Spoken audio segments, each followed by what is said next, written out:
Hello everyone. आज के इस वीडियो में हम नोटिस लिखना सीखेंगे, यानी how to write a notice. और इस वीडियो के एंड में नोटिस लिखने की एक ट्रिक भी मैं आप सभी को बताऊंगी।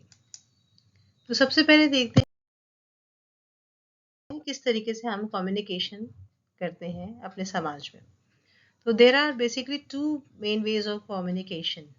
First one is informal communication. Informal communication हम उन लोगों के साथ करते हैं जो हमारे भाई बहन हैं, माता पिता हैं या हमारे क्लोज फ्रेंड्स हैं। और फॉर्मल कम्युनिकेशन हम उन लोगों के साथ करते हैं जिनके साथ हमारे फॉर्मल रिलेशन होते हैं, जैसे कि हमारे क्लासमेट्स, हमारे कलीग्स, हमारे बॉस, ये सब। तो एक चीज़ आप बताइए, क्या हम अपने माता पिता को या भाई बहन को या फ्रेंड्स को कोई भी कम्युनिकेशन करने के लिए कोई नोटिस देते हैं? नहीं। हम उनके साथ बातचीत नॉर्मल करते हैं और उनके साथ बातचीत करने में हम किसी भी तरीके के नोटिस नहीं देते। तो इससे हमें क्या मालूम चलता है कि जो नोटिस राइटिंग है वो एक फॉर्मल कम्युनिकेशन है और जिसका एम एक इंडिविजुअल पर्सन भी हो सकता है या ग्रुप ऑफ पर्सन भी हो सकता है। अब इंडिविजुअल पर्सन कैसे होगा? इंडिविजुअल पर्सन उस केस में होगा, suppose we have lost something, हमारी वाटर बॉटल खो गई है, तो किसी एक पर्सन को मिली होगी। उस कंडीशन में हम इंडिविजुअल पर्सन के लिए बात करेंगे। और अगर हम ग्रुप ऑफ पर्सन की बात करते हैं तो वो नोटिसेस होते हैं जो पूरे एक ग्रुप के लिए होते हैं। जैसे आपने स्पोर्ट्स के प्रोग्राम में, एक्टिविटी में पार्टिसिपेट करने के लिए स्टूडेंट्स को इनवाइट किया, तो वो ग्रुप ऑफ पर्सन्स के लिए हुआ। इस तरीके से नोटिस क्या होता है बेसिकली? नोटिस एक अनाउंसमेंट भी हो सकता है किसी इवेंट का, जैसे कि कोई ब्लड डोनेशन कैंप लग रहा है, या मेकिंग अपील्स भी हो सकती है। किसी आप लोगों को फ्लड रिलीफ के लिए डोनेशन करने के लिए कह रहे हैं, कोई अपील भी हो सकती है। या किसी मीटिंग का इनविटेशन भी हो सकता है।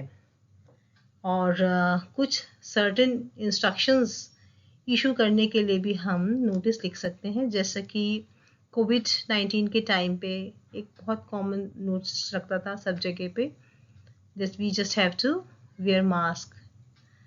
तो इस तरीके से हम नोटिसेस, इस तरीके के कुछ प्रकार होते हैं नोटिसेस के। अब हम डिटेल में नोटिस को लिखना सीखते हैं। तो बच्चों, सबसे पहले ये देखते हैं कि first of all what we are suppose to write. सबसे पहले हमें name of the issuing organization authority, जो भी इंस्टीट्यूट या ऑर्गेनाइजेशन उस नोटिस को लिख रहा है, दे रहा है लोगों के लिए, उसका नाम हमें सबसे पहले फर्स्ट ऑफ ऑल टॉप में लिखना होता है और मिडिल में लिखना होता है। यहाँ एक चीज़ मैं आपको बताना चाहती हूँ कि तो ये हमारा जो नोटिस राइटिंग है एक फॉर्मल कम्युनिकेशन का मीन है, लेकिन फिर भी कई बार ऐसा होता है कि जो आपने देखा होगा न्यूज़पेपर के कुछ नोटिसेस होते हैं, उनका स्लाइटली डिफरेंट पैटर्न होता है।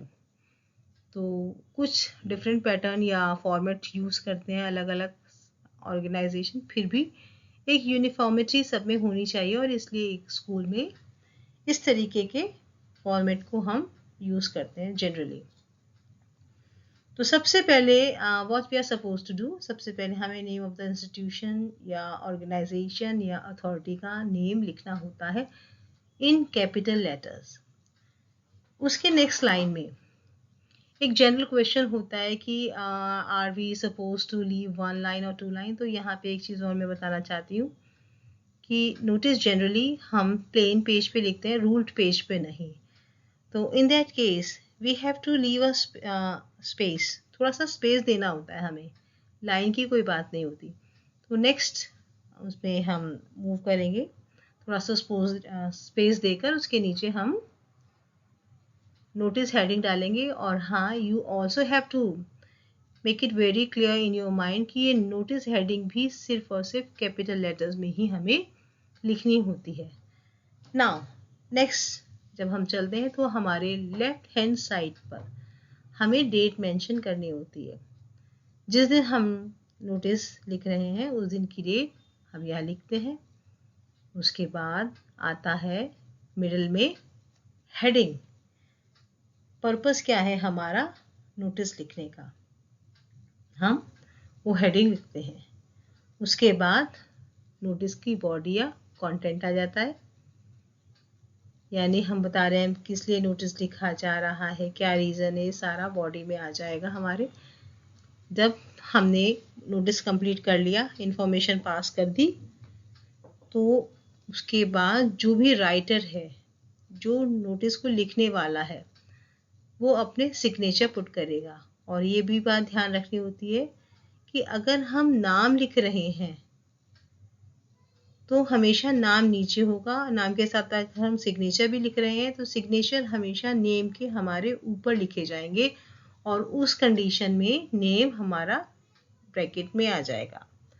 और थर्ड लाइन में हम डेजिग्नेशन लिखेंगे कि उस नोटिस को लिखने वाले पर्सन का ये वो हेड बॉय है, हेड गर्ल है, कल्चरल सेक्रेटरी है, हाउसिंग बोर्ड इंचार्ज है, जो भी है।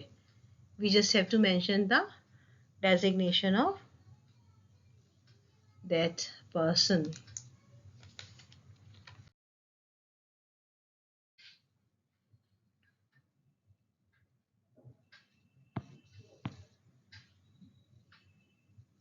तो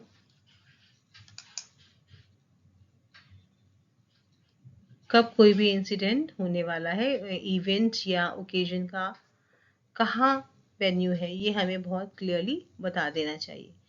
इसके बाद नेक्स्ट पॉइंट है, नेक्स्ट W है हु। हु मीन्स ये नोटिस किन लोगों के लिए बना है, किसको टारगेट करके ये नोटिस लिखा गया है, ये बहुत ही क्लियरली मेंशन होना चाहिए। और नेक्स्ट W हूँ, इसका मतलब ये है कि ये हमें नोटिस लिखने के बाद जो नोटिस पढ़ रहे हैं उन लोगों को किससे कांटेक्ट करना है। अगर उनको कोई फर्दर डिटेल चाहिए, फर्दर इंफॉर्मेशन चाहिए, तो उनको किन लोगों से कांटेक्ट करना है, तो इसके लिए ये क्लियरली हमें मालूम होना चाहिए। अब नोटिस लिखते समय हमें कुछ चीज़ों को ध्यान रखना चाहिए, यानी no flowery text. Flowery text means कई बार आपने देखा होगा when we write informal letter तो हम बहुत आराम से बातें करते हैं, लैंग्वेज भी हमारी इनफॉर्मल हो जाती है। एक छोटी सी बात को हम बढ़ा चढ़ा कर भी लिख देते हैं। तो when we are writing a notice तो हमें इस तरीके का कोई भी वर्ड्स नहीं यूज़ करने चाहिए। और नोटिस की वर्ड लिमिट भी 50 वर्ड्स होती है, तो इसलिए we have to be precise and to the point. जो भी हमारे शब्द हैं, जो हम वर्ड सिलेक्ट करते हैं या जो हमारे सेंटेंसेस होते हैं, बिल्कुल हमारी बात टू द पॉइंट होनी चाहिए और प्रिसाइज होनी चाहिए। लैंग्वेज भी हमारी इनफॉर्मल ना होकर फॉर्मल होनी चाहिए। और नोटिस लिखते समय एक चीज़ और हमें ध्यान रखनी चाहिए कि नोटिस की जो सेंटेंसेस होते हैं उनको कॉम्प्लेक्स ना बनाकर सिंपल बनाना चाहिए और शॉर्ट सेंटेंस बनाना चाहिए। यानी छोटी छोटी बातों, छोटे छोटे सेंटेंस बनाने चाहिए, बजाय इसके कि हम एक ही लॉन्ग सेंटेंस को कॉम्प्लेक्स बनाते जा रहे हैं।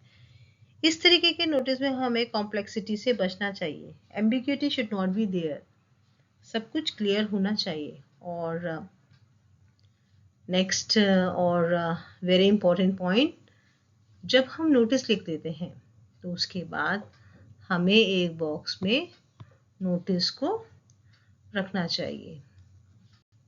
नोटिस जब कभी भी हम लिखें तो हमें बॉक्स ज़रूर बनाना चाहिए। अब एक जनरल क्वेश्चन आता है कि बॉक्स क्यों बनाए। तो आप ये पिक्चर देख रहे हैं, ये कुछ पेजेस लगे हुए हैं नोटिस बोर्ड पे। तो देखो बच्चों, मैं इस तरीके से बताती हूँ। ये देखिए, ये बॉर्डर सा बना हुआ है एक पेज का। तो ये जो लाइंस हैं, ये जो बॉक्स जो मैं आपको पेन से ड्रॉ करके दिखा रही हूँ, ये जो बॉक्स बना है, ऐसा मान के इसको माना जाता है और कि ये वही बॉक्स है, यानी ये हमारे एक पेज की आउटलाइन है। जो हम बॉक्स आंसर शीट में या नोटबुक में, वो जिस बॉक्स को अंदर हम नोटिस लिख रहे हैं, बेसिकली वो बॉक्स किसी एक पेज की आउटलाइन है। और आई होप कि ये आपको समझ में आ गया होगा। डेजिग्नेशन आया आपका head, vice head boy. Name of the institute क्या आया? Delhi public school Roorkee.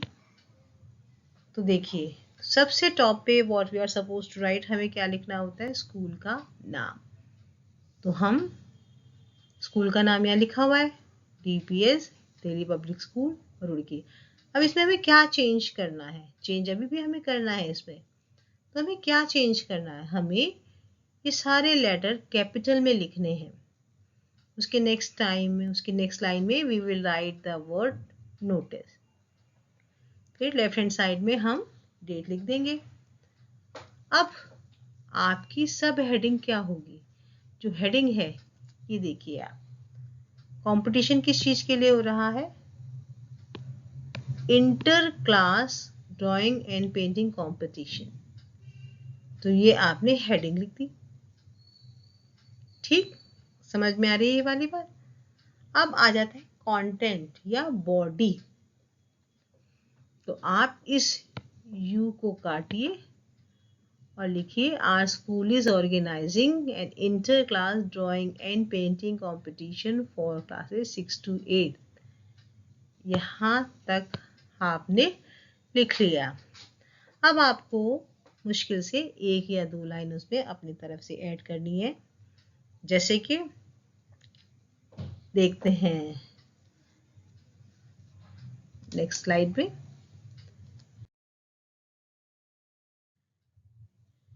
देखिए, सबसे पहले स्कूल का नाम आ गया, जो कि क्वेश्चन में है। नोटिस वर्ड आपको मालूम ही है, डेट अपने आप से लिखेंगे, फिर सब हेडिंग आ गई। फिर यहाँ से आ गया आपका कंटेंट शुरू हो जाएगा। चाहे तो आप उस तरीके से लिख सकते हैं जैसे मैंने अभी आपको पिछली स्लाइड में बताया, आप ऐसे भी लिख सकते हैं, this is to inform all the student.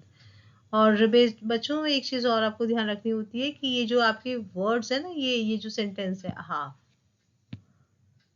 This is to inform all the, ये आप हर नोटिस में इसको यूज कर सकते हैं, इसको याद कर लिया कीजिए। फिर जैसा कि आपके क्वेश्चन में लिखा था, student of class six to 8 about drawing and painting competition, ये आ गया। और देखिए कितनी क्लियरली फिर आप डेट लिखेंगे, टाइम, वेन्यू। तो जो मैं कहना चाह रही थी, जो ट्रिक थी मेरी, वो इसमें सारी समझ में आ रही होगी, आई होप आपको, कि किस तरीके। और इतना भी आप लिख रहे थे। फिर देखिए यहाँ पे आप सिग्नेचर आ गया, बच्चे का नाम आ गया, और वाइस हेड बॉय आ गया। तो देखा आपने, आधा नोटिस का जो सेंटेंसेस भी फ्रेम हुए हुए आपको अपने क्वेश्चन से ही मिल जाते हैं। तो ध्यान क्या करना होता है आपको? ध्यान से क्वेश्चन पढ़ना होता है और कुछ चीज़ों को कभी नहीं भूलना होता, जैसे कि स्कूल का नाम आपने, या head of the institution, name of the institution, name of the institution, you just have to write in capital letter, this notice word in capital letter। और बाकी ये सारी चीज़ें सब हेडिंग, डेजिग्नेशन, नेम, ये सारा आपका राइटर का क्वेश्चन में ही छुपा हुआ होता है। तो ये था आज का topic, notice writing. I hope it is clear to you all. Thank you.